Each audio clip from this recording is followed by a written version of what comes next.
Kolkata doctor दुष्कर्म और हत्या घटना को इतिमध्य 20 दिन पूरी बेले बुधवार राष्ट्रपति द्रौपदी मुर्मू प्रथम थर पर यह प्रसंग में मुह खोली।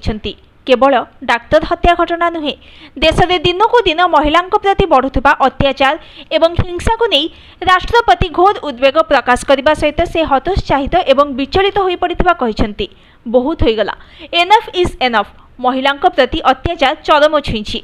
कोलकाता घटना को भयंकर एवं अत्यंत उद्वेगजनक बोली कहिसेंति राष्ट्रपति, किंतु सामूहिक भाव में देशवासी महिला प्रति हेउथबा एभली जघन्य एवं घृण्य अत्याचार को पासोरी जिबा उचित नुहे।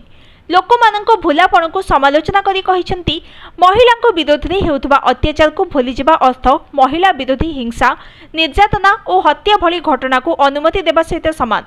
कौनसी सभ्य समाज झियो और भौणी मानक विरोध में एभली अत्याचार को अनुमति देई परिबो नाही। प्राय 12 वर्ष तले दिल्ली में 2012 निर्भया गणदुष्कर्म और हत्या घटना सारा देश को थरहर कर एभली घटनार परे आमे अनेक किछि शिखिथिलु एवं देश में एहार पुनरावृत्ति न हेउ सेथिपई मध्य सतर्क होइथिलु। किंतु एही घटनार 12 वर्ष मध्य असंख्य दुष्कर्म घटना को समाज भूली जाइछि। एहा सामूहिक स्मृतिलोप भाव को दर्शाउछि। एहा उपरे विराम लागिबा दरकार। महिला प्रति दृष्टिभंगी बदलाइबा उचित बोली राष्ट्रपति कहिसेंति। कोलकाता डाक्तर हत्या घटना को नहीं से कहिसेंति जे एबे शिक्षार्थी, डाक्तर और साधारण नागरिक माने विक्षोभ करुछंती, किंतु अपराधी माने अलग स्थान दे निजर बर्बरता जारी रखिछंती।